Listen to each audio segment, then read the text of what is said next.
তারা খোদার খাঁটি বান্দা যারা নবীর আশিক এই ধরায় তোমার বুকে যাওয়ার আশা রাখেন তারা সর্বদাই। আল্লাহুম্মা সাল্লি আলা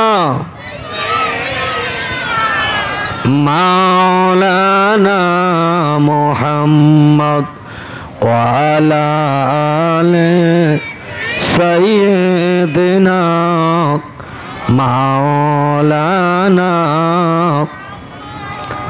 बाजी से दमामा बदरे अमामा बाजी से दमामा बदरे अमामा शिरुचु करी मुसलमान नया जमानार भांगा केल्लाए आजुड़ी से সেই নিশান বলো লা ইলাহা ইল্লাল্লাহ লা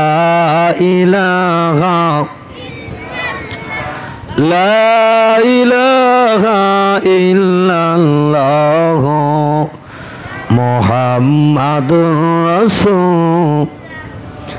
কাক ডাকে কাকারবে কাক ডাকে কাকারবে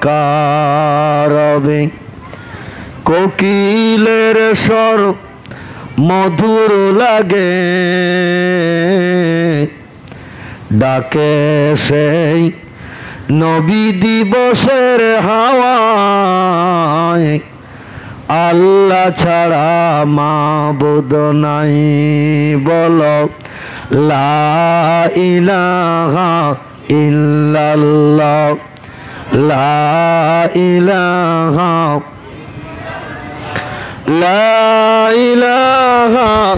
ইল্লাল্লাহ মুহাম্মাদুর রাসূল। নবী বকর গারে সোরে নবী বকর গারে সোরে সেই নামের ওই জিকির করে তাই না দেখে মাকড়া সাথী জালবুনিয়া যায় কবুতর এসে পাশে বসে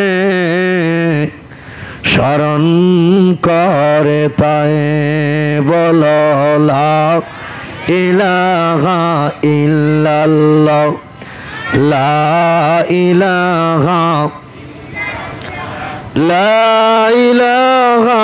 ইল্লাল্লাহ মুহাম্মাদুর রাসূলুল্লাহ। আল্লাহুম্মা আমিন। রব্বুল আলামিন পবিত্র আরবি নববর্ষের তৃতীয় মাসের সম্ভবত 15তম রাতে দক্ষিণ সন্তোষপুর মোল্লাপাড়ার বিশ্ব নবী দিবসে বসে বসে আমরা দুটি করে হাত আপনার দরবারে তুলেছি। আয় আল্লাহ, আপনার হাবিব আছেন সুদূর মদিনায়, আমরা বসে বসে কাঁদি এই দুর্ভারতের বাংলায়। এ বাংলা থেকে সোনার মদিনা 4000 মাইলের মতো রাস্তা গো আল্লাহ। উড়ন্ত পাখির মতো ডানা নাই। মদিনার রওজার ধারে দাঁড়িয়ে দাঁড়িয়ে প্রতিদিন মদিনাবাসীদের মতো প্রাণ ভরে দরুদ সালাম জানাবো, এমন নসিব আমাদের ভাগ্য জীবনে জুটবে কিনা জানা নাই।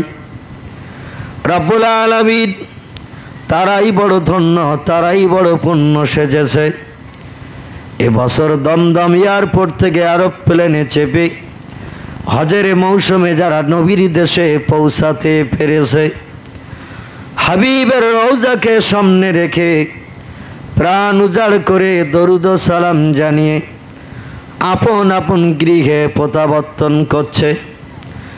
আমাদের ভাগ্য নসিব মন্দ, তকদির বড় খারাপ গো আল্লাহ। এরোপ্লেনের টিকিট কাটতে পারি নাই, হাজী সাহেবদের সঙ্গে নবীর দেশে পৌঁছাতে পারি নাই। বাংলার জমিনের এক মহতী নবী দিবসে বসে বসে আমরা যারা প্রাণ ভরে কয়েক মর্তবা দরুদ ও সালাম পাঠ করেছি, আমাদের সকলের পড়িত জাবানির দরুদ ও সালাম টুকুন সোনার মদিনায় হাবিবের কদমে পৌঁছে দিন। তামাম পৃথিবীর জমিনের নিচে যত মুমিনিন মুমিনাত, মুসলিমিন মুসলিমাত জনম জনম বিদায় নিয়ে নীরব নগরে আসামি বনে আছে, আপনার হাবিবের ওসিলা করে তাদের সকলের কবরগুলোকে মিরাতুল জান্নাহ বানিয়ে দিন।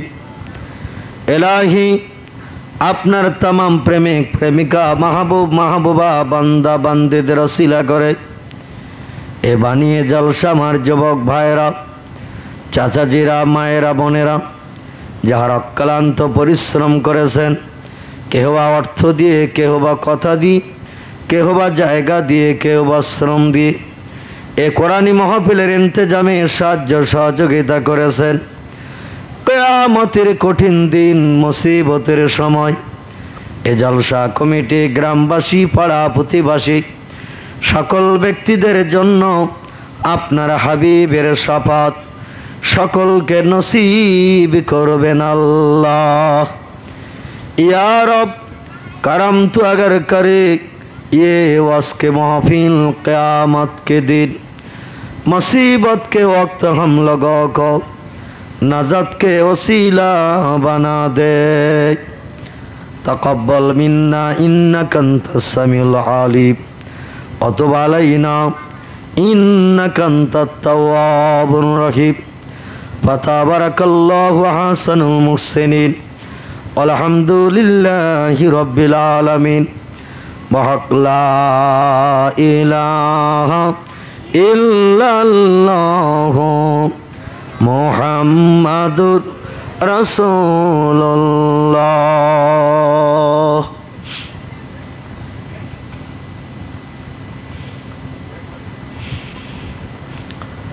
रासुल हुफला और मुबल्लिगिन उलमाए किराम, अहुफ़ाज़ किराम, अहुज्जाज किराम, अत्तलबा वसामिईन निज़ाम, या अय्युहल हादिरून रहमकुमुल्लाह। उपस्थित उद्योकार जलसार परिचालनाकारी दक्षिण सन्तोषपुर मोल्लापाड़ा जामे मस्जिदेर सनामधन्य पेश इमाम श्रद्धाभाजन जनाब सभापति साहेब, ए जलसार आमंत्रित अनामंत्रित विभिन्न ओलामाए केराम, अतिथिगण, सम्मुखे उपविष्ट मोल्लापाड़ा पार्श्ववर्ती एलाका थेके आगत दिनदार ईमानदार प्राणेर भाई मुसलमान, स्नेहेर सन्तान समतुल्य कचि कचि मासूम बाच्चारा, आलो आधार थेके माइकेर माध्यम दिए कण्ठेर ध्वनिर आवाज शुनछेन, एलाकार स्नेहमयी ममतामयी पर्दा नासिना धार्मिका आमार मायेरा ओ बोनेरा, सन्ध्यार प्राक्काल थेके शुरू करे समय पर्यन्त किरात ओ गजलेर माध्यम दिए श्रद्धाभाजन जानाबेन इमाम साहेबेर मुखे बर्तमान मुसलमानदेर जीवन आदर्श केमन हवा दरकार ए सम्पर्के तिनि जालामयी भाषण दिच्छिलेन, आमरा सकले शुनछिलाम। आमिও तारी सुरे सुर मिलिए কোরআন হাদিসের আলোকমালায় আরো দু চার কথা আলোচনার উদ্দেশ্যে আপনাদের সম্মুখে উপবিষ্ট হয়েছি। বাকি মহান স্রষ্টা মালিক আল্লাহ রাব্বুল আলামিনের মোবারক মর্জি। মুসলমান ভাইরা আমার, খবরে শোনা বা টেলিভিশনের পর্দাও দেখানো হলো, আজকের আসরের নামাজ পরপরই দিল্লির জামে মসজিদে বিস্ফোরণ হয়েছে। ভারতবর্ষের মহান ইবাদত গৃহ যেটা হলো দিল্লির জামে মসজিদ, বানিয়েছিলেন যিনি, তিনি হলেন মোগল সাম্রাজ্যের এক মহান প্রতিষ্ঠাতা, মোগল সাম্রাজ্যের একজন মহান প্রতিষ্ঠিত বাদশাহ, যিনি ছিলেন একদিকে বাদশাহ, অপরদিকে ছিলেন আল্লাহর মহান ওলি। জোরে বলুন সুবহানাল্লাহ। আমরা সংসার চালাতে যেয়ে তাই কত ঝঞ্ঝাটের মাঝখানে পড়ি, তা ঠিক নাই। আর যে লোকটি তামাম ভারতবর্ষের জনগণের কল্যাণের চিন্তা ভাবনা করেছিল, আবার আমার মাবুদকে খুশি করো ইতিহাসে অলির খাতায় নাম লিপিবদ্ধ করেছিলেন, ইনি হলেন সম্রাট বাদশাহ শাহজাহান। জোরে বলুন সুবহানাল্লাহ। তার জীবনী আলগা করলে দেখা যায় বড় চমকপ্রদ। ওনার বিবির সম্মান মর্যাদাকে অক্ষুণ্ণ রাখার জন্য বিবি ছিলেন ভারতবর্ষের এক অতুলনীয় রূপসী সুন্দরী নারী, সুন্দরী মহিলা, যার নাম ছিল বেগম মমতাজ। আপনারা অনেকে তার জীবন ইতিহাসের খবর রাখেন। ইনি ছিলেন অপরূপা সুন্দরী, ভারতবর্ষের এক মহিয়সী নারী, আল্লাহওয়ালি, এমন করে খোদা প্রেমিকাও ছিলেন তিনি। তো বেগম মমতাজ বলেছিলেন প্রাণের স্বামীন, আপনি তো সবসময় প্রায় রাজদরবারেই থাকেন, হারেমে আপনাকে ততটা সেবা যত্ন করার সুযোগ আমি পাই না। জনগণের কল্যাণের চিন্তা করতেই সারা রাত দিন কেটে যায় আপনার রাজদরবারে। তো যতটুকু আপনি হারেমে আসেন, যতটুকু আপনি অন্দরমহলে আসেন বিবি বাচ্চাদের ঘরে, আমি যে আপনাকে কেমন সেবা যত্ন করি তা তো কোনোদিন আপনার মুখে শুনলাম না। বাদশাহ শাহজাহান প্রত্যুত্তরে বলেছিলেন যে আমার পাশে যদি তুমি না হয়ে অন্য কোনো নারী দাঁড়াতো বা থাকতো, তাহলে এই বিশাল ভারতবর্ষে জনগণের কল্যাণের চিন্তা ভাবনা করা আমার মগজে কখনো কুলাতো না। আমি সারাদিন ঝঞ্ঝাটের মাঝখানে জনগণের চিন্তায় থাকি, কিন্তু অন্তর্মহলে আসলে তোমার প্রেমে আসক্ত হয়ে যে আমি সব ভুলে যাই। জোরে বলুন সুবহানাল্লাহ। মগজের দুশ্চিন্তা সব আমার দূর হয়ে যায়। পরের দিন নূতন মন নিয়ে রাজদরবারে জনগণের কল্যাণের চিন্তা ভাবনার সুযোগ পাই। বিবিকে বলেছিলেন, তুমি যে আমাকে এত ভালোবাসো, এত মহব্বত করো, এত প্রেম দাও, আমার মনে হয় ভারতের কোনো নারী তার স্বামীকে অতটা প্রেম ভালোবাসা দেয় না। মমতাজ বললেন, এটা মুখের কথা না আপনি প্রকৃত বাস্তবে বলছেন? বাদশাহ শাহজাহান বললেন, আমি যা বলি বাস্তবেই বলি, মুখে বলি না। বলে, তাহলে আপনার বাস্তবের একটা নজির দেখাতে হবে। স্ত্রী যে সারা জীবন আপনাকে ভালোবাসলো, বিবি যে সারা জীবন আপনাকে মহব্বত করলো, মগজের দুশ্চিন্তা দূর করে, নূতন মন নিয়ে রাজদরবারে রাজিত্ব করার সুযোগ করে দেয়, তো তার তো একটা নজির কিছু দেখানোর দরকার। বাদশাহ শাহজাহান বলেছিলেন, কি নজির দেখালে তুমি খুশি হবে বলো? বলে, আমিও বিদায় নেব, আপনিও বিদায় নেবেন, আমিও মারা যাব, আপনিও মারা যাবেন, তো আমাদের মরণের পর এই ভারতবর্ষের মাটির তলায় দাফন হয়ে থাকতে হবে। তো অন্তত পৃথিবীর মানুষ যেন আমাদের মরণের পরও এমন একটা স্মৃতি বানান, এমন একটা জায়গা বানান যেখানে স্বামী স্ত্রী দুইজনে একজন সঙ্গে থাকবো কিয়ামত পর্যন্ত। আর আমাদের সেই ভালোবাসার নমুনা স্মৃতিটুকু পৃথিবীর বিভিন্ন দেশের মানুষ যেন দেখতে আসে, এতে স্বামী স্ত্রীর মহব্বতের নমুনাটা একটু দেখে আসি। তো আপনি এমন একটা স্মৃতি পৃথিবীতে রেখে যান, পৃথিবীর মানুষ আমাদের এই স্মৃতির দিকে তাকিয়ে তারা যেন স্বামী স্ত্রী গাঢ়তর মহব্বত, প্রেম, ভালোবাসায় আসক্ত হতে পারে। দিল্লির সম্রাট বাদশাহ শাহজাহান বিবির মন্তব্যকে বাস্তবে রূপায়ণের জন্য যমুনা নদীর কিনারায় বানিয়েছিলেন তাজমহল। তাজমহলটি হলো তাদের সমাধিস্থল, স্বামী স্ত্রী দুইজনের কবরের জায়গা। তো এই সমাধিস্থলটার জায়গার নাম দিয়েছিল না বিবির নামে, নাম ছিল মমতাজ, তাই মমতাজের নামে ঘরটির নাম দিয়েছিলেন তাজমহল। মমতাজ থেকে তাজমহল, মহল মানে হলো বাড়ি, আর মমতাজের নামে তাই নামটা দিলেন তাজমহল।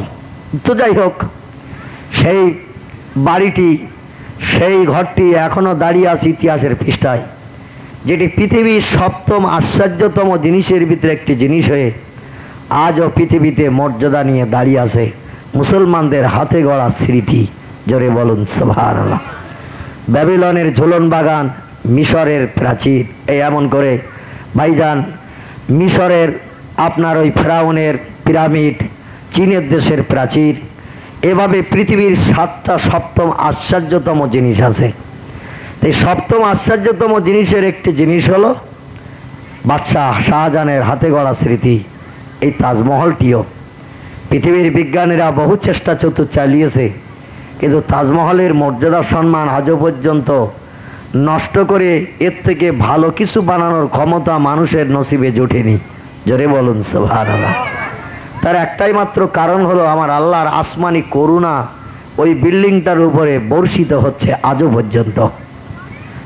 বাদশাহ শাহজাহান স্বামী স্ত্রীর মহব্বতের প্রেম নমুনার স্মৃতিস্বরূপ এই যমুনা নদীর ধারে তাজমহলের ভিত খুঁড়েছিলেন। মিস্ত্রিদের দিয়ে কাজ করিয়েছিলেন। ইতিহাসে লিপিবদ্ধ আছে 22,000 মিস্ত্রি 22 বছর ধরে খাটিয়েছিলেন একটা এই বিল্ডিং বানানোর জন্য। 22,000 মিস্ত্রি কাজ করেছিল 22 বছর ধরে। এখান থেকে ভাইজান 250-300 বছরের আগের কথা বলছি, তখন খরচ হয়েছিল 50 লক্ষ টাকা।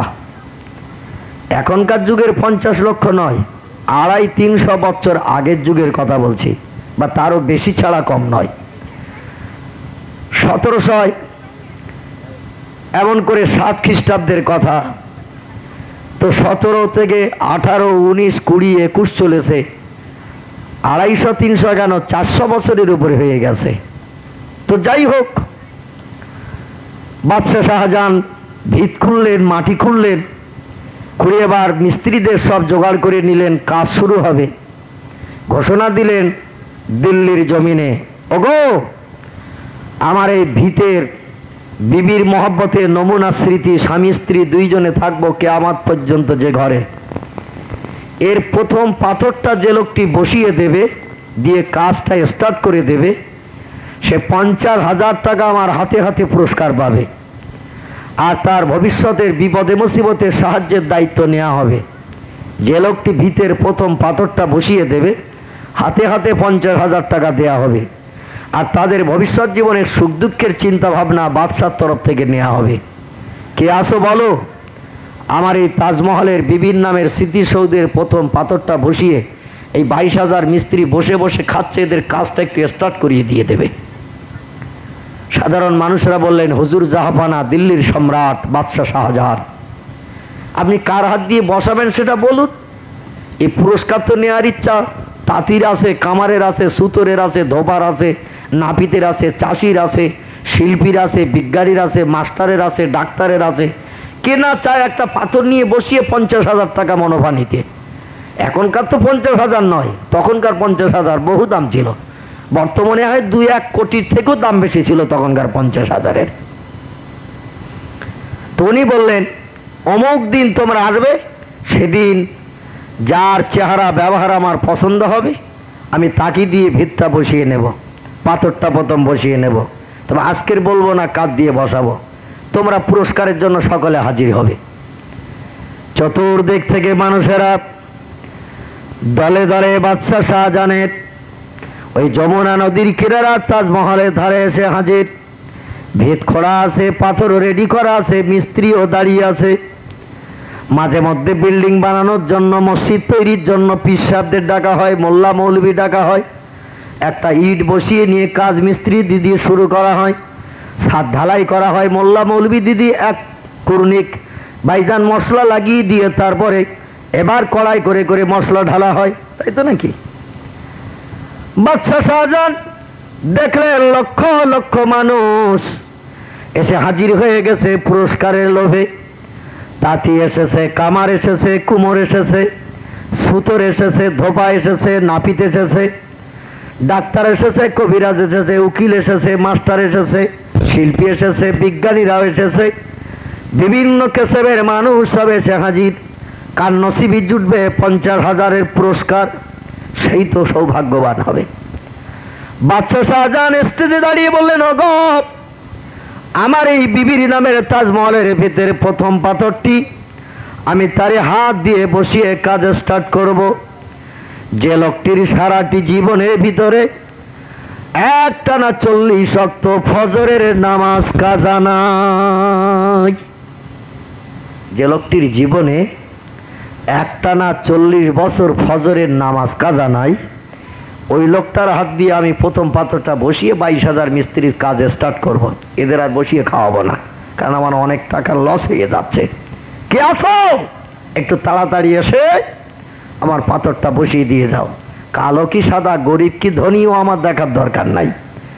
যে লোকটা তার সারাটি জীবনের ভিতরে 40 বছরের ভিতরে একদিন ফজরের নামাজ কাজা করেনি, একটানা 40 ওয়াক্ত, এই 40 বছর ফজরের নামাজ কায়েম করা সার্টিফিকেট আছে। যারা বিধর্মী ছিল তারা তো নামাজ পড়ে না, ওরা বলল দাঁড়িয়ে আর দরকার নেই, এ ফ্যাসিলিটি তো আমাদের হবে না। আর মুসলমানদের ভিতরে যারা ছিল ওরা তখন চিন্তা ভাবনা শুরু করেছে, কার ক বছর আছে একটু চিন্তা ভাবনা কর। কেউ বলে 1.5 বছর, কেউ বলে 2 বছর, কেউ বলে 1 বছরে 13 দিন কামাই হয়ে গেছে। মাঘ মাসে শীত পড়িয়েছে কড়া, অতএব উঠতে পারিনি, কম্বল মুড়ি দিয়েছিলাম। পরে জোহরে কি মগরেবে কাজা আদায় করেছি। আর উনি বলছেন 40 বছর একটানা একদিনও ফজরের নামাজ কাজা নাই, সেই লোকটা পাথর বসাবে। এখান দাঁড়িয়ে রৌদ্র পেয়ে দরকার নাই, চল বাড়ি যাই, ঝামেলায় দরকার নাই।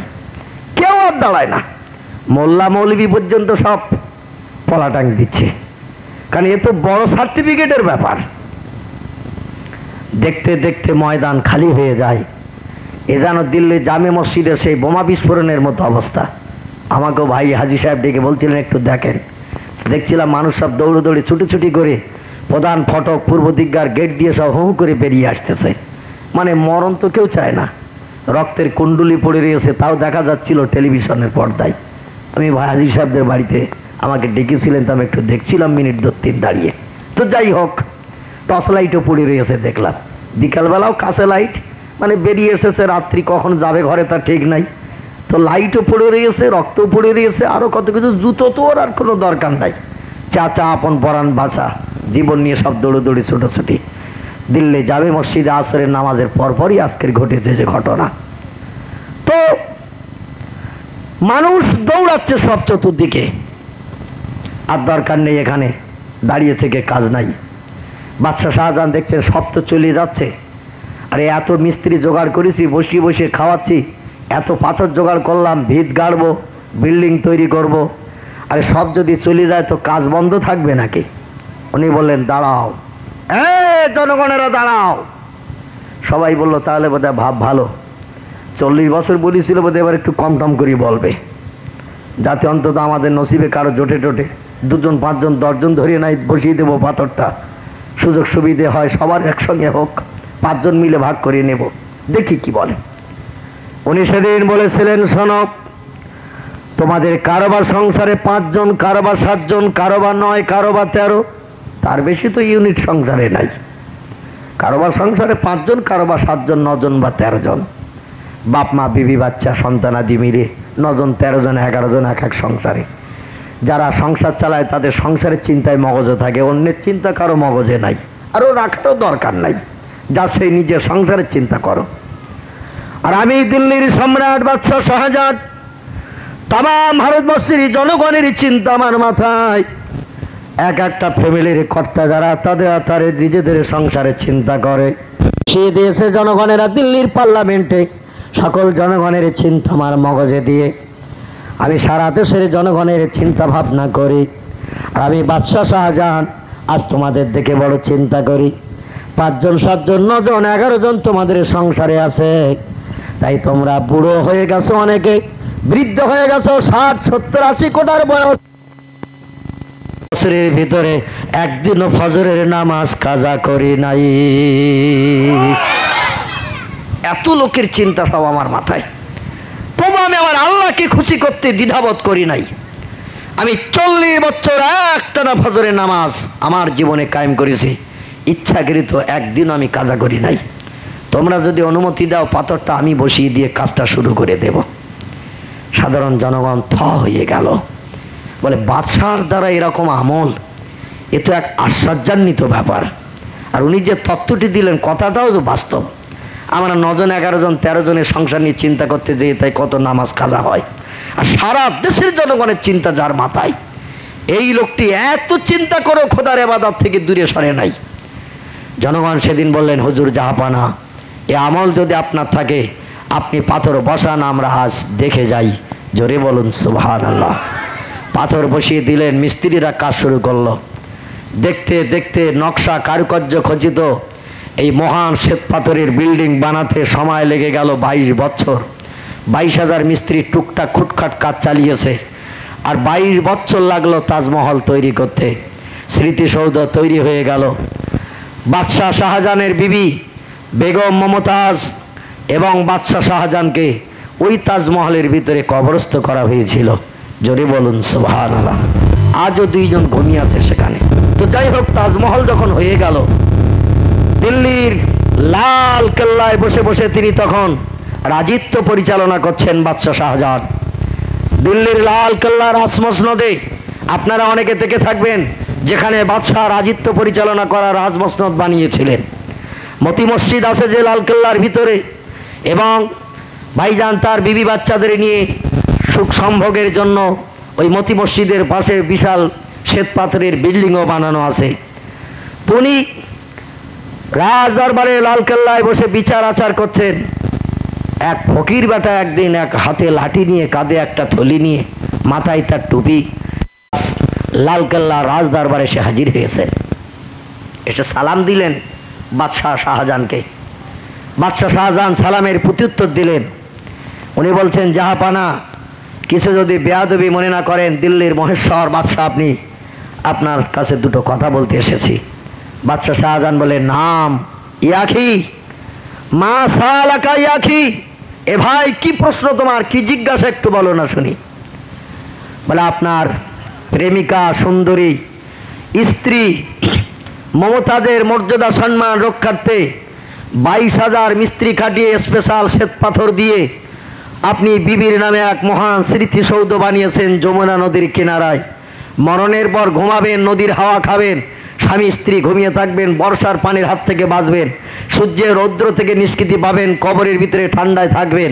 এই চিন্তা ভাবনা নিয়ে নদীর ধারে, যমুনা নদীর ধারে বানিয়েছেন আপনাদের কবরস্থানের সমাধি। ভালো জিনিস। যে বিবি আপনার একটু সেবা যত্ন করে খুশি করেছে, তাই তার স্মৃতি বানালেন 22 লক্ষ টাকা খরচ করে। আর যে আল্লাহ পাক দিল্লি রাজ মসনদে আপনাকে বসালেন, যে আল্লাহ আপনাকে সারা ভারতবর্ষের জনগণের বাদশা বানানোর মর্যাদা দান করলেন, সে আল্লাহর কাছে হাসরে কিয়ামতে যখন হাজির হবেন, আল্লাহ যদি জিজ্ঞাসা করে আমার জন্য কি করেছো, তো আপনি কি বলবেন তখন? এটা আমার একটু জিজ্ঞাসা। জোরে বলুন সুবহানাল্লাহ। বিবির প্রেমে আসক্ত হয়ে আপনি 22 লক্ষ খরচ করলেন।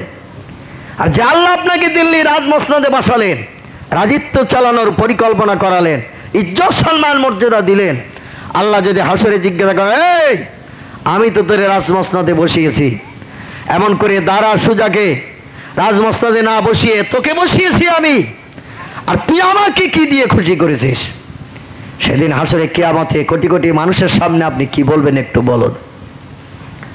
বাদশাহ শাহজাহান বলছে, সাদ্দাক্তা ইয়া আখি, ও ভাই আপনি সত্য কথাই বলেছেন, আমার তো কথা খেয়াল নাই। বলে, তাহলে হাসরে আপনার জবাবদিহি করতে হবে কি না বলুন। বলে, না আমি আখি, হা। আল্লাহ জিজ্ঞাসা করলে এর কোনো উত্তর নাই।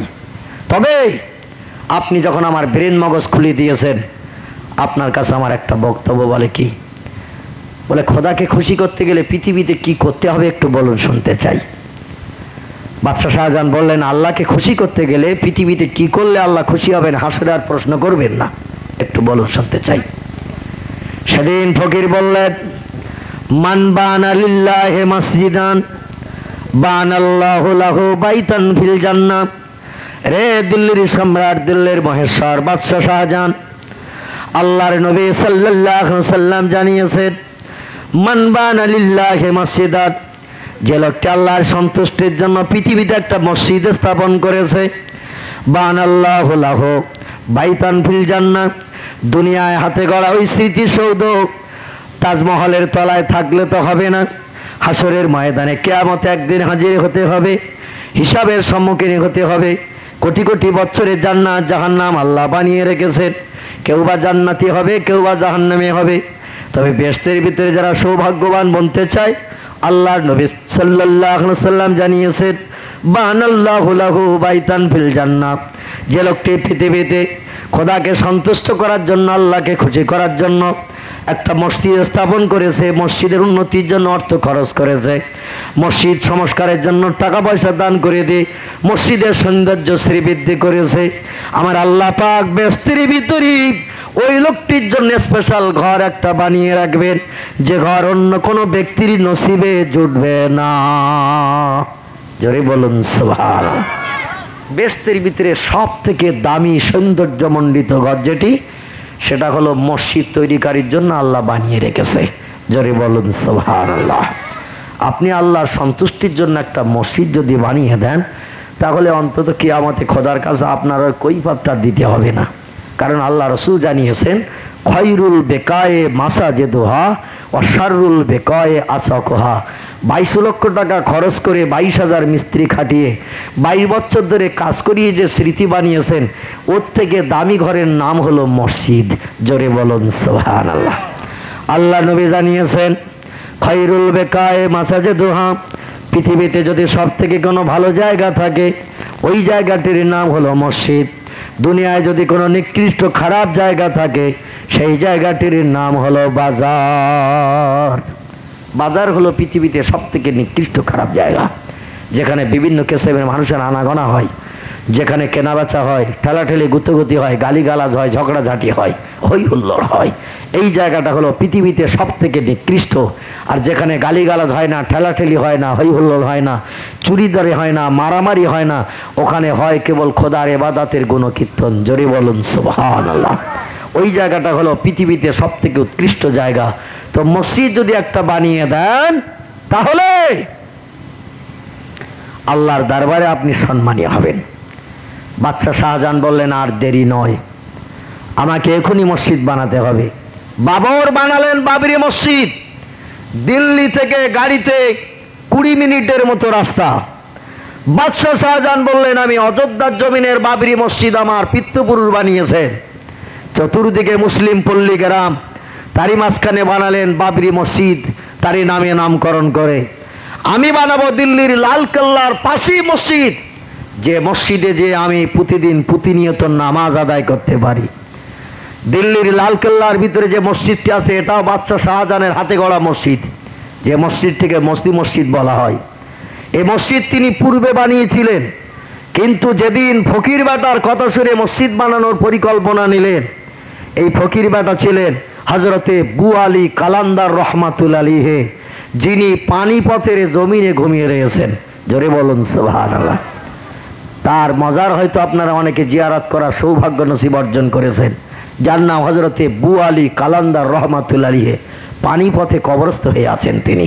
তো যাই হোক, যে পানিপথে যুদ্ধ করে জয়লাভ করেছিলেন মীর বাকি রহমাতুল্লাহ আলাইহি, এই ভারতের রাজ সিংহাসন অধিকার করে দিল্লির সম্রাট বাদশাহ জহিরুদ্দিন মোহাম্মদ বাবরের হাতে তুলে দেওয়ার দায়িত্ব নিয়েছিলেন। লম্বা ইতিহাস, আমি ওদিকে খুব বেশি আলোচনা আপনাদের কাছে রাখবো না, কারণ আমার বিশ্ব নবীর জন্ম মাস, এজন্য নবীর সম্পর্কে 2-4 কথা আলোচনা করতেই হবে। তবে আজকের একটা ঘটনা ঘটেছে, তাই ঘটনাটির দিকে দৃষ্টি নিক্ষেপ করে খুব সংক্ষেপ 2-4টে কথা বলতে চাচ্ছি। বাদশাহ শাহজাহান বললেন, মতি মসজিদ আর নামাজ নয়, এবার নামাজ পড়তে হবে সেই বড় মসজিদ বানিয়ে, যেখানে সকলের নামাজ পড়ার সুযোগ হয়। জোরে বলুন সুবহানাল্লাহ। এটা তোমার স্পেশাল মসজিদ, খোদারে বাতাতের জন্য বানিয়েছি, আমার বিবি বাচ্চাদের পাশেই বানিয়েছি, যাতে যখন তখন যেয়ে নামাজ পড়তে পারি। কিন্তু সাধারণ মানুষের জন্য তো তেমন মসজিদ বানানো হয়নি। এ মসজিদ বানিয়েছিলেন আমার পিতৃপুরুষ জহিরুদ্দিন মোহাম্মদ বাবর, বাবরি মসজিদ। কিন্তু লালকেল্লার পাশে আমারে বানাতে হবে একটি মসজিদ। তাই তিনি দিল্লির জামে মসজিদের ভিত স্থাপন করার পরিকল্পনা নিলেন। তাজমহলের আকারটা যেমন, তাজমহলের রূপ চেহারা যেমন, ঠিক অবিকল সেই রকম চেহারায় বানিয়েছিলেন এই মসজিদটি। তবে তাজমহল বানানো আছে সাদা পাথরে, এই মসজিদটি বানানো আছে লাল পাথরে, তাই না? এটা বানানো আছে লাল পাথরে। তাজমহলের ভিতরটা আছে যে সাদা পাথর, দিল্লির জামে মসজিদের ভিতরটায় আছে সেই সাদা পাথর। বুঝতে পেরেছেন তো? একই পাথর, শুধু বাইরের নকশাটা ছিল লাল পাথর। এই লাল পাথর তাজমহলের অবিকল চেহারা যেমন, দিল্লির জামে মসজিদের অবিকল চেহারা ঠিক তেমন। তো যাই হোক, বিশাল এরিয়ার মসজিদের ভিত গাড়লেন যাতে বহু মানুষের নামাজ পড়ার সুবিধা হয়। বর্ণনাকারীদের মতে ওল্ড ইন্ডিয়ান হিস্ট্রিতে লেখা আছে, ও ভাইজান ডক্টর পি হিউট লিখেছেন ভারতবর্ষের একটি ইতিহাস, নাম হলো তার ডক্টর পি হিউট, বইটির নাম হলো দ্য ওল্ড ইন্ডিয়ান হিস্ট্রি। আমি সেই বইয়ের থেকে তত্ত্বটি আপনাদের কাছে দিচ্ছি। এই মসজিদের যা এরিয়া, এর ভিতরে নামাজ পড়তে পারে একসঙ্গে 1,00,000 মানুষ। জোরে বলুন সুবহানাল্লাহ। এই বিশাল এরিয়ার উঁচু ভিত গাড়লেন। ও বন্ধু, উঠতে গেলে মাজা কোমর কনকর করে অনেক বুড়ো মানুষের, তাই না? এত উঁচু করে ভিত স্থাপন করা হয়েছে, ওপরে উঠতে গেলে অনেক বুড়ো লোকের হাঁটু মাজা কোমর কনকন করে। তো যাই হোক, এই ভিত খোঁড়া হয়েছে, মানে প্রথম মাটি পাথর ফেলে উঁচু করা হলো, তারপরে এবার দেওয়াল বানানো হবে, চতুর্দিক থেকে পরিকল্পনা নেওয়া হলো। ডাক দিলেন সাধারণ মানুষদের, এসো। আমি দিল্লির সম্রাট, কত ত্রুটি বিচ্যুতি করেছি তার ঠিক ঠিকানা নাই। রাজত্ব চালাতে গেলে কত ত্রুটি বিচ্যুতি মানুষের জীবনে ঘটে। সাধারণ মানুষ সংসার চালাতে গেলে তাই কত মিথ্যা কথা বলে, কত রকম ফেরেববাজি কথা বলে, কত রকম মুখ খারাপ করে। আর সারা দেশের জনগণের কল্যাণে চিন্তা করতে যে আমার কত কিছু বাজে কথাবার্তা বলতে হয়েছে তার ঠিক নাই। তবে এই মসজিদের ভিতটা তোমরা আলেম ওলামা, মোল্লা মৌলবী সাহেব যারা আছো, শরীয়তের কর্ণধার বিজ্ঞ পণ্ডিত, তোমরা এই মসজিদের ভিতটা গেড়ে কাজটা শুরু করে দাও। মোল্লা মৌলবীরা কেউ রাজি হলো না। ওরা বললো আপনার মতো ডকুমেন্ট সার্টিফিকেট আমাদের কারো নেই, অতএব আপনি যখন তাজমহলের ভিত গেড়েছেন, এই মসজিদের ভিতও আপনি গেড়ে দেন, কাজ শুরু করেন, আমরা দেখছি। জোরে বলুন সুবহানাল্লাহ। কোনো মোল্লা মৌলবীর বাপেরও সাহস হয়নি দিল্লির এই জামে মসজিদের ভিত গাড়তে। উনি নিজ হাতে পাথর গেড়ে দিলেন মোল্লা মৌলবীদের কথা মোতাবেক। পাথর গেড়ে কাজ শুরু হলো। 1,00,000 মানুষ নামাজ পড়তে পারবে এই বিশাল এরিয়ার মসজিদের ভিত। চতুর্দিক থেকে আবার পাথরের উপরে পাথর দিয়ে দেওয়াল গাড়া হচ্ছে, কারণ এতে একটা ইটের বালাই টালাই নাই, সব পাথর আর পাথর দিয়ে, বড় বড় পাথরের চাই দিয়ে দিয়ে বানানো আছে মসজিদটি। যাই হোক, মসজিদ কমপ্লিট হয়ে গেল। মাঝখানের বিশাল যে ফাঁকা চাতোয়ালটি, ভাইজান এই চাতোয়ালটি নিয়ে বিশাল এরিয়ার মসজিদ যখন বানানো হয়ে গেল, বাদশাহ শাহজাহান বললেন তোমরা এবার সকলে বাজামাত নামাজ পড়ো, এসো নামাজ পড়ো। আল্লাহর ইবাদত গৃহ তৈরি হয়ে গেছে, এই মসজিদে তোমরা নামাজ পড়ো, মসজিদকে আবাদ করো। আলেম ওলামা, মোল্লা মৌলবী সাহেব, গাজী ফকির যারা ছিল বলল তোমার এই মসজিদে নামাজ পড়া যাবে না। এই বাদশাহ শাহজাহান, এই মসজিদে আমরা নামাজ পড়বো না, পাশের সাইডে ছোট মসজিদে পড়বো, তো বড় মসজিদে পড়বো না। বলে নবী জানিয়েছে না বড় মসজিদে নামাজ পড়লে, বড় জামাতে নামাজ পড়লে সওয়াব বেশি, ছোট জামাতে নামাজ পড়লে সওয়াব কম, তাই তো নাকি? যত জামাত বড় হবে সওয়াব তত বেশি হবে। আর তোমরা এখন বলছো ছোট মসজিদে পড়বে, বড় মসজিদে পড়বে না, তাহলে আমার এত বড় মসজিদ বানানোর বা কি দরকার ছিল? বলছে আমরা পড়তাম বড় মসজিদে নামাজ, কিন্তু তোমার হাতে তো চারিদিককার টাকা এসে হাজির হয়, চারিদিককার টাকা তোমার হাতে আসে, আর সে টাকা বিভিন্ন প্রসেসে তুমি খরচ করে থাকো। আল্লাহর মসজিদে হলো দাম, জোগাড়ে দে, রোজের দাম, পাথর কেনাকাটা, এটা ওটা সব তুমি করোস, আর ওই টাকা খরচ করে মসজিদ বানিয়েছো।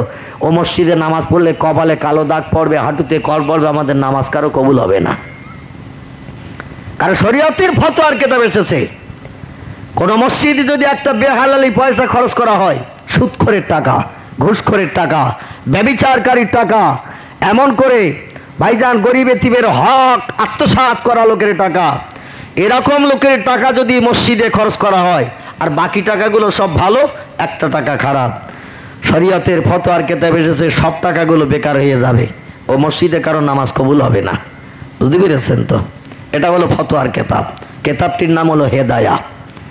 হেদায়া নামক কিতাবে বলা হয়েছে সব টাকাগুলো ভালো আর একটা টাকা খারাপ, এ টাকাটা বাছাই না করে ওই ভালো টাকার সঙ্গে ঢুকিয়ে কাজ করা হয়েছে, সব টাকাগুলো বেকার হয়ে গেছে, ও মসজিদে কারো নামাজ কবুল হবে না।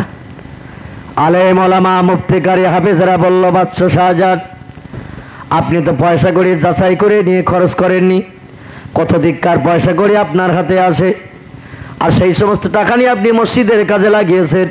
এজন্য আমাদের ধারণা এই মসজিদে নামাজ পড়লে নামাজ কবুল হবে না। উঠবো সবে আমাদের। আপনি যদি ফতোয়া দিতে পারেন আপনার এই বিশাল যাবে মসজিদে নামাজ পড়লে আমাদের নামাজ কবুল হবে, তাহলে আমরা কোনো মসজিদের নামাজ পড়বো না।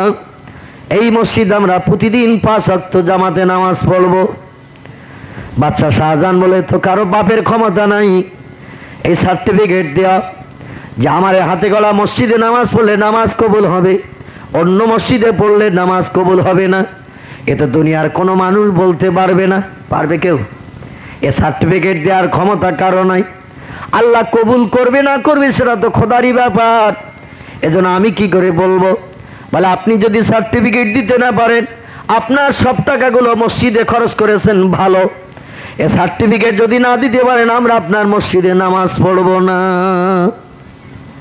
বললেন যে তত্ত্ব তোমরা দিয়েছো, তত্ত্বটা কিছু সময়ের জন্য আমার মগজে দুশ্চিন্তা ফেলেছে। আমি বাদশা, আমার হাতে বিভিন্ন দিককার টাকা পয়সা আসে, আর সে টাকা পয়সা বিভিন্ন খাতে আমার খরচ করতে হয়। তবে আমি চেষ্টা চতুর করেছি ভালো টাকা মসজিদের কাজে ব্যবহার করার, কারণ আমি তো স্রষ্টা মানি, খোদা মানি। অতএব ভুল ভ্রান্তি যদি 1-8 টাকা ঢুকি যেয়ে থাকে ওর ভিতরে, তাহলে তো বিপদ হবে। শরীয়তের ফতোয়া খুব কড়া। বিধর্মীদের কোনো জায়গায় মসজিদ বানালে সে মসজিদে নামাজ হবে না।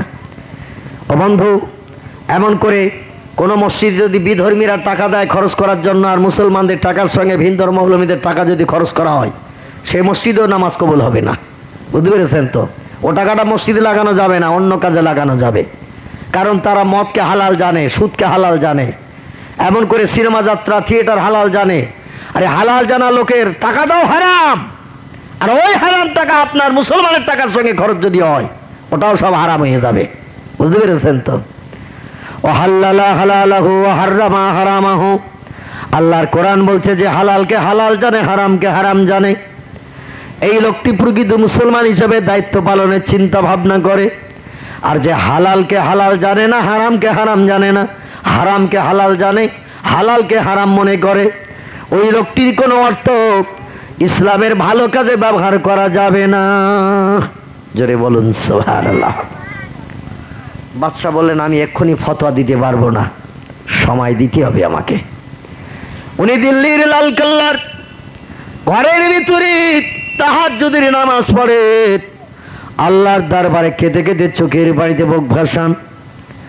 মাবুদকে ডেকে বলে, আল্লাহ কি বিপদে মুসিবতে পড়েছি আমি, লক্ষ লক্ষ টাকা খরচ করে বিশাল মসজিদ বানিয়েছি, আর মসজিদে আলেম ওলামা মুফতি কারীরা নামাজ পড়তে আসে না, সাধারণ মানুষেরাও তাই আসে না। কারণ আলেম ওলামাদের দেখেই তো সাধারণ মানুষেরা আসবে। ওরা বলল মসজিদে নামাজ পড়লে নামাজ কবুল হবে কিনা ফতোয়া দিতে হবে। ও আল্লাহ, আমি কি ফতোয়া দেবো এটা তো আপনি জানেন বেশি। এজন্য আমি দিল্লির সম্রাট বাদশা শাহজাহান দুশ্চিন্তায় পড়েছি। আপনার বান্দার মগজের দুশ্চিন্তা আপনি দূর করে দিন। একদিন বৃহস্পতিবারে দিবাগত রাত বাদশা শাহজাহান তাহাজ্জুদের নামাজ পড়ে ভোরের সময় ভাইজান বিছানায় ডান কাঁধে কাত হয়ে বিশ্রাম নিচ্ছেন। কিছু তাহাজ্জুদের নামাজ পড়েছেন, ডান কাঁধে কাত হয়ে একটু শুয়ে পড়েছেন বিছানায়। একটু তন্দ্রা ভাব এসেছি, নাও জাগা নাও ঘুম, এইরকম একটা ভাব। হঠাৎ করে কি জানো ডেকে বলে দিল্লির সম্রাট বাদশা শাহজাহান, তুমি আজ কয়েকদিন দুশ্চিন্তার মাঝখানে আসো। দিল্লির জামে মসজিদ বানানোর পরে এই মসজিদে নামাজ পড়লে নামাজ কবুল হবে কিনা, তোমার খরচ করার টাকাগুলো হালাল না বেহালালে, হারাম না হালাল, এই টাকা নিয়ে বড় দুশ্চিন্তায় তুমিও আসো। ও বাদশা শাহজাহান, দিল্লির জামে মসজিদে যত টাকা খরচ করেছো তুমি, এই টাকাগুলো সব হালালি টাকা, একটা বেহালালি টাকা ওর ভিতরে খরচ হয়নি। তোমার মসজিদ যে বৈধ, আল্লাহ কবুল করে নিয়েছে, তাই মদিনার নবী মুহাম্মাদুর রাসূলুল্লাহ সাল্লাল্লাহু আলাইহি সাল্লাম আজ তোমার মসজিদে নামাজ পড়তে এসেছে। আর একটু জোরে বলা যাবে না সুবহানাল্লাহ? আমাদের মসজিদে টসজিদে আসে নাকি ভাই? আর আসলেও আমরা জীবনে খবর পাই না। বুঝতে পেরেছেন তো? বাদশা শাহজাহানকে ডেকে বলা হচ্ছে, তোমার খরচ করা টাকাগুলো সব হালালি টাকা, কোন বেহালালি টাকা মসজিদে খরচ হয়নি। আল্লাহর দরবারে তোমার এই বানানো মসজিদ কবুল হয়ে গেছে। কিয়ামত পর্যন্ত মসজিদটি আল্লাহর দরবারে গ্রহণীয় হয়েছে। এজন্য তোমার মসজিদ যে হালাল বৈধ এটা প্রমাণ করার জন্য এই মসজিদে নামাজ পড়লে নামাজ বেকার যাবে না। যদি মানুষেরা প্রকৃত খোদাকে সন্তুষ্ট করার জন্য পবিত্রতা অবলম্বন করে নামাজ আদায় করতে আসে, দুনিয়াদারি চিন্তা ভাবনা মগজ থেকে দূর করে দিই, তোমার হাতে গলা মসজিদে যদি খোদাকে খুশি করার জন্য নামাজ পড়তে আসে, তাদের নামাজ কবুল হবে। জোরে বলুন সুবহানাল্লাহ। এই বাচ্চা শাহজাহান, তোমার এই মসজিদ আল্লাহর দরবারে কবুল হয়ে গেছে। এই মসজিদ যে বৈধ হালাল, মদিনার নবী হায়াতুন নবী আজ মদিনা ছেড়ে তোমার মসজিদে নামাজ পড়তে এসেছে। বাদশাহ শাহজাহান লাফ মেরে ঠেলে উঠেছেন দিল্লির লালকেল্লা থেকে। বিবি বাচ্চার দিকে আর খেয়াল নাই, দৌড়াচ্ছেন ওখান থেকে। রসুল এসেছে, আমার দেখতে হবে, আর জনগণকে একটু ডেকে দেখিয়ে দিতে হবে। তোরা বলছিস মসজিদে বেহালি টাকা খরচ হয়েছে, দেখ কে এসে নামাজ পড়ছে, একটু দেখ। জোরে বলুন সুবহানাল্লাহ। এক দৌড়ে ছুট দিলেন তিনি। ছুট দিয়ে দিল্লির জামে মসজিদের মেন গেটে আসলেন। সিঁড়ি দিয়ে গট গট গট গট করে উপরে উঠে গেলেন। মাঝখানে যে উজু করার জায়গা আছে, দেখেছেন না, মাঝখানে উজু করার জায়গা, ওইখানে দৌড়িয়ে ছুটে গেলেন। ওইখানে যে লক্ষ্য করে দেখছেন আল্লাহর নবী মুহাম্মদ রাসূলুল্লাহ সাল্লাল্লাহু আলাইহি সাল্লাম ওই তো দাঁড়িয়ে দাঁড়িয়ে নামাজ পড়ছে। আমি আমার বাস্তব চোখে দেখছি। আমরাও যদি নবীকে দেখি তো চিনতে পারবো ভাই। আমরা মনে করবো সলিমউদ্দিন চাচাকে আব্দুল করিম দাদা বোধহয় নামাজ পড়তেছে, কারণ নবীরে তো জীবনে আমরা কোনোদিন দেখি নাই। আমাদের নসিবে জীবনে দেখা হয়নি। নবীরে দেখলেও আমরা চিনতে পারবো কিনা সন্দেহ আছে। কিন্তু এই লোকটা মুহুর মুহুর আল্লাহ নবীরে স্বপ্নে দেখতেন। জোরে বলুন সুবহানাল্লাহ। রাসূল পাক সাল্লাল্লাহু আলাইহি সাল্লাম জানিয়েছেন, যে লোকটি অজু করে পবিত্র হয়ে ডান কাঁধে কাঁধ হয়ে রাতের বেলায় বিছান সজ্জায় শয়ন করে আমার মহব্বতে দরুদ শরীফ পড়তে পড়তে ঘুমিয়ে যায়, আমি আল্লাহর নবী 40 দিনের ভিতরে ওই লোকটির সঙ্গে জিয়ারত নসিব করাই। একটু জোরে বলা যাবে না সুবহানাল্লাহ? আমরা জীবনে 40 দিন একটানা অজু করে পবিত্র হয়ে ডান কাঁধে কাঁধ হয়ে ভাইজান বিবি বাচ্চার চিন্তা ভাবনা মগজ থেকে দূর করে নবীর মহব্বতে দরুদ শরীফ পড়তে পড়তে কেউ কোনোদিন ঘুমাতে পেরেছে আজ পর্যন্ত? আমরা যখন ঘুমোই বালিশে কাত হয়ে জানলার পাশে টেবিলের উপরে অ্যাকশন করি, বুঝতে পেরেছেন তো? জানলার পাশে টেবিলের উপরে ভলম মোড়া দিয়ে অ্যাকশন করি। দেখতে দেখতে যখন ঘুম লাগে বেড সুইচ একটা আছে ওটা টিপে দেই, কিংবা ক্যালকুলেটর মেশিন যা আছে এগুলো টিপে দিলে টেলিভিশন বন্ধ হয়ে যায়। উঠে দিয়ে সুইচ অফ করার এখন আর দরকার নাই, মাথার পাশে দিয়েছে সব সুইচ, ওগুলো টিপে আস্তে আস্তে কাঁথিয়ে পড়ে গেলাম, অসুবিধা নাই। দুনিয়ার যুবতী নারীর নাচ ড্যান্স আর মুস্কি হাসি যত সময় ঘুম না লাগে তত সময় দেখি। অবশ্য দক্ষিণ সন্তোষপুর মোল্লাপাড়ার ছেলেরা ভালো, এরা ওদিকে ফিরে তাকায় না শোয়ার সময়, এরা সব নবীর মহব্বতের দরুদ শরীফ পড়তে পড়তে ঘুমায়। এজন্য আমার ধারণা 10-20 বার করে নবীর সঙ্গে দেখা সাক্ষাৎ হয়ে গেছে এদের, বুঝতে পেরেছেন তো? তবে আমাদের এলাকার কথা বলছি, ওদিকে সব রাতের বেলা খেয়ে দিয়ে যখন শোয় ওই বালিশে কাত হয়ে খাটের উপরে জানলার পাশে টেবিলের উপরে এক নজরে তাকিয়ে রয়েছে, চোখের পলক মারারও দরকার নাই, অটোমেটিক চলতেছে অ্যাকশন। এরা যখন ঘুমিয়ে পড়ে দেখে বোম্বাইয়ের অভিনেত্রী নায়িকা এসে গেছে কাছের কাছে, যারে দেখতে দেখতে ঘুমিয়েছে, চিন্তা ভাবনা করতে করতে শুয়েছে। ওইরাম যদি একটা সুন্দরী যুবতী আমার সঙ্গী হতো আর ফিক ফিক করে কাছের কাছে বসে মুস্কি হাসি দিত, কপালের নোক্তা মার্কা টিপটা যদি একবার আঙুল দিয়ে খোসলাতে পারতাম তাও বোধহয় ভালো হইতো। কত রকম চিন্তা মগজে হচ্ছে, ঘুমিয়ে পড়লেই স্বপ্নে এসে গেছে। এ বলছে খবর কি? ও বলছে বোম্বাই থেকে এসেছি দক্ষিণ সন্তোষপুর মোল্লাপাড়ায়। বলে কেন? বলে সপ্তাহে 3 দিন করে আমারে দেখতে যাস, টেলিভিশনের ভলম মোড়া দিয়ে শুধু আমারে দেখিস, তো তোর মহব্বত আর ভুলতে পারিনি, তে আজকে সরাসরি সাক্ষাৎ করতে এসেছি। বলে তাহলে একটু বস, নাস্তা পানি কি খাবি তাই বল। বলে যা আছে তাই দে। এ তখন পকেটে ঘুমের ঘরে হাতুড়িয়ে বার করেছে নাস্তা, বলছে এই না আপাতত এটা খা, তারপর পরে চিন্তা আবার নিচ্ছি। নায়িকা বলছে শুকনো মাল চলবে না? এ বলে না খেলেও ছাড়বো না, আমি খাই তোর খেতেও হবে। শুকনো নাস্তা, যার বাংলা নাম হলো বিড়ি বিড়ি, বুঝতে পেরেছেন তো? হাটে মাঠে পথে রাস্তাঘাটে রাতের বেলা শুয়ে থাকে, তাও পকেটে দুটো থাকে। এখানকার লোকের অবশ্য খায় টায় না, জীবনে পকেটে পকেটে পাওয়া যায় না। আমাদের এলাকার কথা বলছি, ওদিকে শুয়ে পড়লো, পকেটে দুটো থাকে, বালিশের পাশে একটা রাখে, ভোরবেলা উঠেই লাগবে কাজে, যদি না পাওয়া যায় শেষ পর্যন্ত পেট ফুলোর ব্যায়াম ধরবে, পায়খানা আর খোলসা হবে না। বাথরুমের ভিতরে টয়লেটে বিড়ির পাশার পাহাড় জমে রেখেছে, শুকটান মারতেছে আর কাজ চালাচ্ছে, অসুবিধে কিচ্ছু নেই। আপনার এলাকার টয়লেটে বাথরুমে বিড়ির পাশা টাশা পাওয়া যায় না, তবে আমাদের এলাকায় যায়, ও শুকটান মারতেছে আর কাজ চালাচ্ছে, কারণ এ টান যদি না মারে ওর পেট ফুলোর ব্যায়াম ধরবে। বুঝতে পেরেছেন তো? ও বলে শুকনো মাল চলবে না, এবারে না খেলেও ছাড়বো না। গুতুগুতি করতে করতে ঘুম ভেঙে গেছে, ঘুম ভেঙে দেখে একাই পড়ে রয়েছে, কোথার নায়িকা উড়ে গেছে তার ঠিক নাই। আল্লাহর নবী মুহাম্মদ রাসূলুল্লাহ সাল্লাল্লাহু আলাইহি সাল্লাম বলেন, যে লোকটি জীবনে একটা বার আমাকে ঘুমিয়ে স্বপ্নে দেখলো, সে আমাকে সত্য দেখলো, যে আমাকে জীবনে একটা বার দর্শন করলো, আল্লাহর জাহান্নামের আগুন ওই লোকটির জন্য জনম জনম হারাম হয়ে গেল। একটু জোরে বলা যাবে কি সুবহানাল্লাহ? লোকটির জন্য জান্নাত হালাল হয়ে গেল, জাহান্নাম তার জন্য হারাম হয়ে গেল। যে আমারে দেখতে পেল সে আমার ভক্ত হিসাবে সাব্যস্ত হলো, আমার আল্লাহ পাক ওই লোকটির জন্য জাহান্নামের আগুন হারাম বানিয়ে দিয়ে দিল। মুসলমান ভাইরা আমার, উম্মতে মুহাম্মাদি সেজেছি, আজ কত সুযোগ আমাদের জন্য এসেছি বিশ্ব নবীর দিদার করা, কিন্তু জীবনে নসিবের একটা বার জুটাতে পারিনি আল্লাহর নবীর চেহারা দর্শন করা।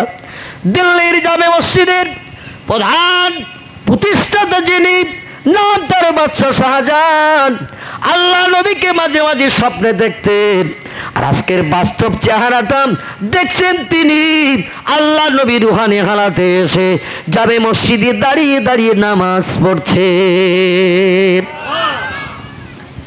মোল্লা মৌলবীরা বলে আমার মসজিদ নাকি বৈধ না, হালাল না, কোন দিক থেকে দৌড়িয়ে ছুটে যাচ্ছে, নবীরে পাজা করে জড়িয়ে ধরবো, মেন গেটের কাছে নিয়ে লোকদের ডেকে ডেকে বলবো, দেখ কে দাঁড়িয়ে দাঁড়িয়ে নামাজ পড়ছে, একবার দেখ, এবার বল আমার এই মসজিদে নামাজ পড়া যাবে কিনা। নবী যেখানে নামাজ পড়ে এ জায়গাটা কি নাপাক? না পাক, পাক তো নাকি? রাসূল ছিলেন পবিত্র, এজন্য আল্লাহ পাক পবিত্র জায়গায় তাকে পাঠিয়ে দিয়ে দিয়েছেন। বাদশাহ শাহজাহান দৌড়াচ্ছেন, আল্লাহর নবীকে পিছন দিক থেকে পাজা করে জড়িয়ে ধরবে। আল্লাহর নবীকে খবরে জানানো হলো, ইয়া রাসূলুল্লাহ, লোকটি পাগল হয়ে গেছে, আপনাকে পাজা করে জড়িয়ে ধরে সাধারণ মানুষকে দেখাবে। আপনি সোনার জবানেতে মদিনায় জানিয়েছেন, আমার মরণের পর যে আমাকে দেখবে জাহান্নামের আগুন তার জন্য হারাম হয়ে যাবে, জান্নাত তার জন্য হালাল হয়ে যাবে।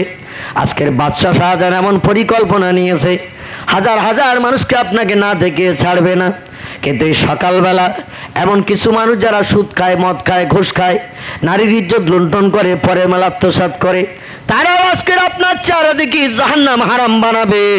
আমি আল্লাহটা পছন্দ করি না, এজন্য আপনাকে বলছি বাদশাহ শাহজাহানের পরিকল্পনা থেকে আপনি সাইড হয়ে যান, যাতে আপনার পবিত্র চেহারার মর্যাদা অপবিত্র মানুষেরা দেখে যেন নষ্ট করতে না পারে। জোরে বলুন সুবহানাল্লাহ। বিশ্বনবী একবার পিছন দিকে ফিরে তাকালেন, তাকে বাদশাহ শাহজাহান পাগলের মতো হয়ে দৌড়িয়ে যাচ্ছেন নবীকে জড়িয়ে ধরার জন্য। আল্লাহ নবী এক মুহূর্তে অদৃশ্য হয়ে গেলেন। বাদশাহ শাহজাহান বিশ্ব নবীকে দেখতে না পেয়ে আসার খেয়ে জামে মসজিদের চাতওয়ালে পড়লেন। যখন তিনি জামে মসজিদের চাতওয়ালে পড়ে গেলেন, কিছু সাধারণ মানুষ ছিল মসজিদের আশেপাশে, বাদশাহ শাহজাহানের এই পড়ে যাওয়া অবস্থা দেখে দৌড়িয়ে ছুটে এসেছে। বাদশাহ শাহজাহান কি পাগল হয়ে গেল নাকি? পাথরের উপরে আসার খেয়ে কেন পড়ল? দাঁত মুক্ত ভাঙবে, নষ্ট হবে, রক্ত ঝরবে, জীবন নিয়ে টানাটানি হবে। দিল্লির সম্রাট মারা গেলে আমাদের কি উপায় হবে? কেউ বা যাবে মসজিদের ওই মাঝখানে চাতওয়াল থেকে পানি নিয়ে মাথায় পানি দেয়, কেউ বা হাওয়া দেয় বাদশাহ শাহজাহানের হুঁশ ফেরানোর জন্য।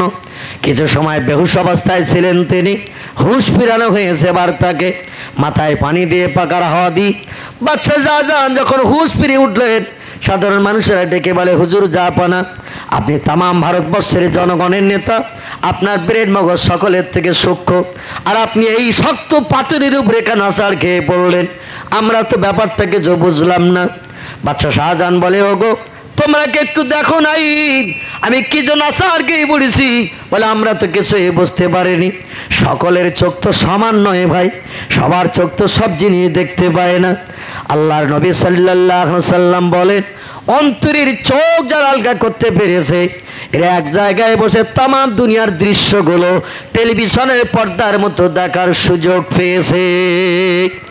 যারা চোখ পরিষ্কার করতে পারেনি এরা কখনো ভালো জিনিস দেখতে পায় না।